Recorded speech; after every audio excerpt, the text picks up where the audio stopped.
News and views on the Lowcountry real estate scene. The Brian Beatty Real Estate Show on 1250 WTMA. Welcome back, Charleston, as the Brian Beatty Real Estate Show continues here on the Big Talker, 1250 WTMA and WTMA.com. I know, of course, your host, Brian Beatty, and pleasure to be with you guys this morning talking about my favorite topic, real estate.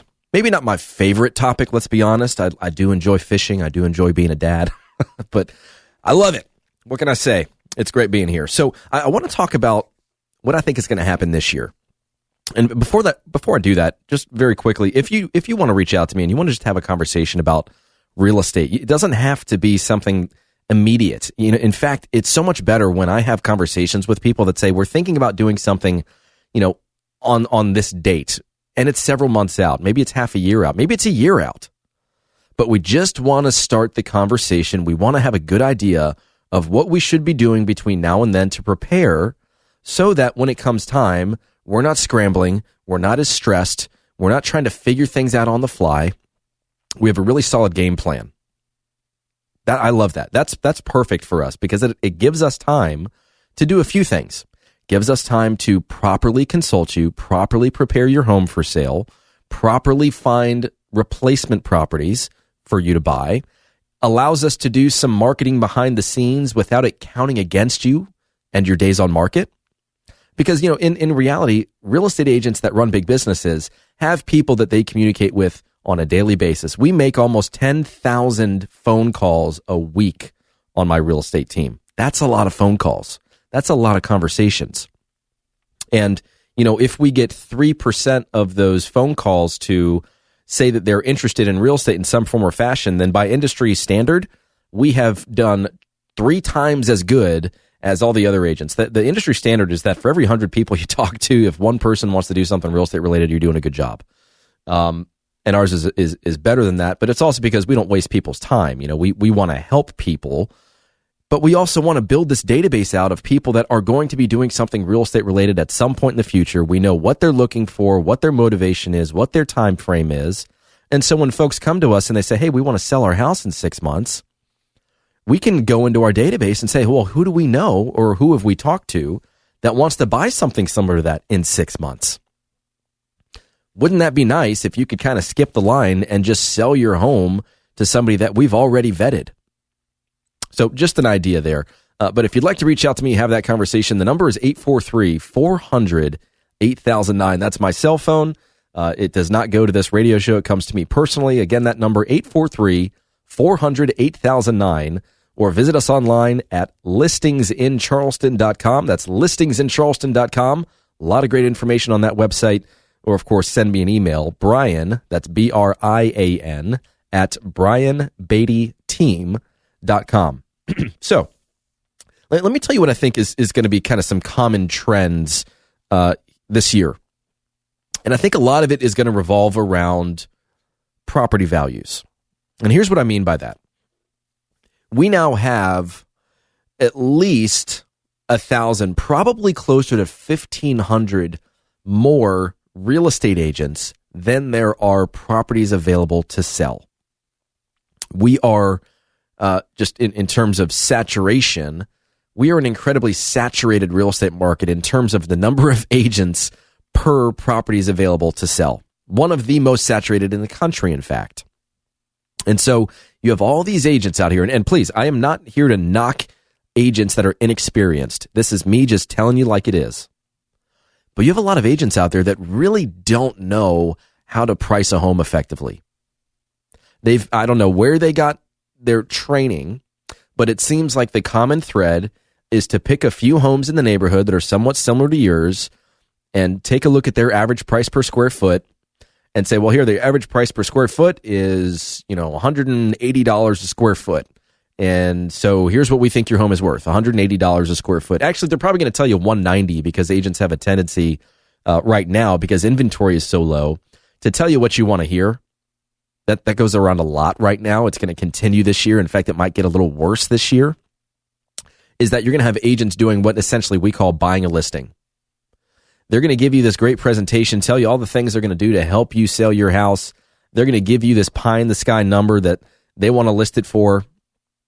And then $30,000, 60, 90 days down the road, after you've been on the market, after you've had some showings, after you've had some people say, hey, price is too high, or whatever feedback they give you, the reality is buyers are pretty savvy. It's not like they have this huge list of homes to look through. There's a finite number of listings out there.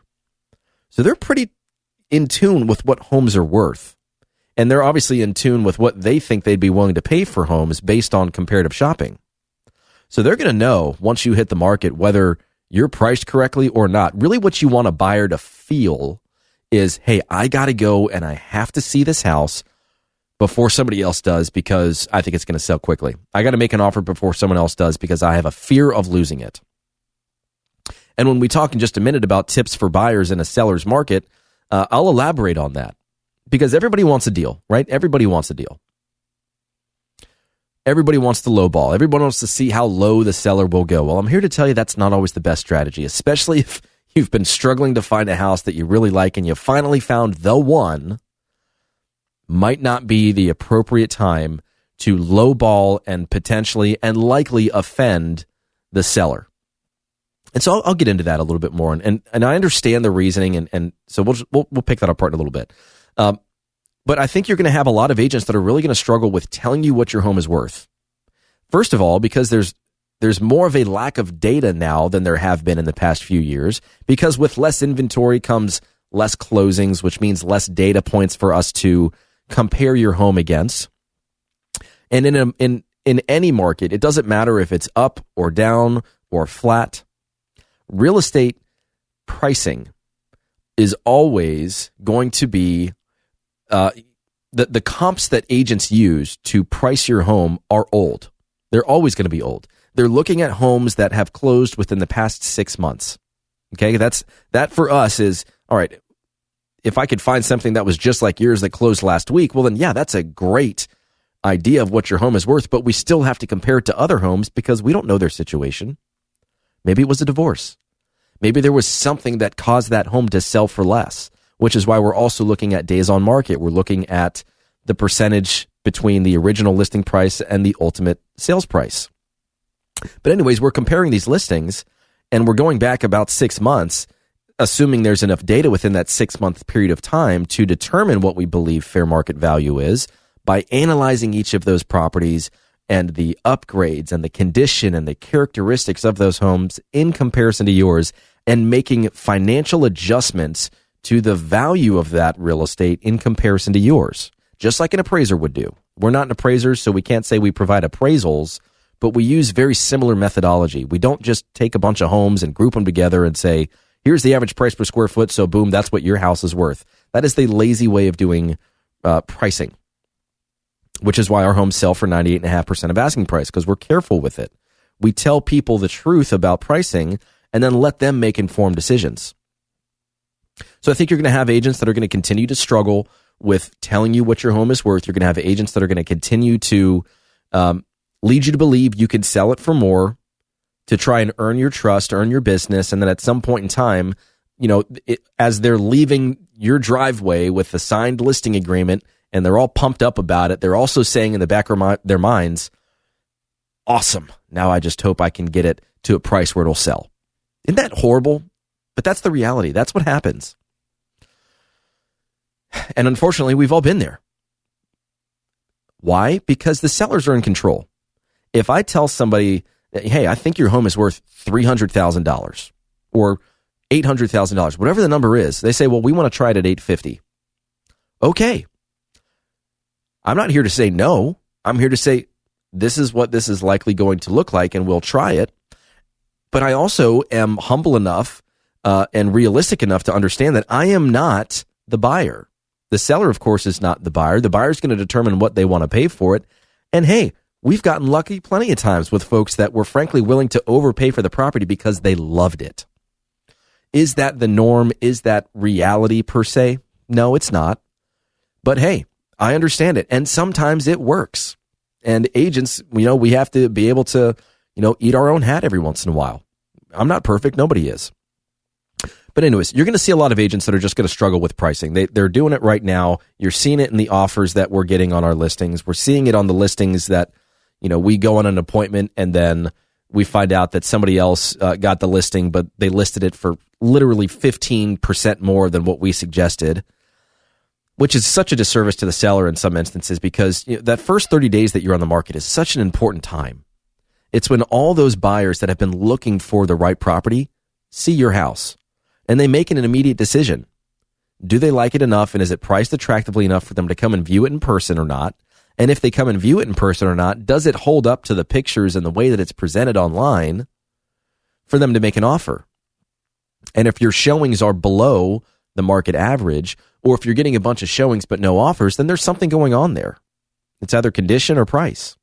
Yeah, there are a few other things that, of course, could be going on, but those are the two main ones, and I would argue that price and condition are frankly the same thing. The worse the condition of the property, the lower the price should be in comparison to homes that are in better condition. Wouldn't you agree? I would hope so. So we're going to see agents struggle with pricing. We're going to see agents, frankly, pay, quote unquote, for the listings that they have so that they can use that as a marketing opportunity with the hope that at some point in the future the seller reduces their price to a reasonable number. I think we're going to see buyers start to have some more opportunity. I think there are, well, I don't think, I know there are plenty of areas within Charleston that are softening. Inventory is creeping up. Closings and pending sales are going down. It creates more opportunity for buyers. Anytime a buyer can say, well, if you don't take my offer, I'm going to go down the street to the one that looks really similar, that's priced very similarly, and see if they'll take my offer, then they start to win a little bit more. And we're starting to see a little bit more of that. Look at North Mount Pleasant as an example.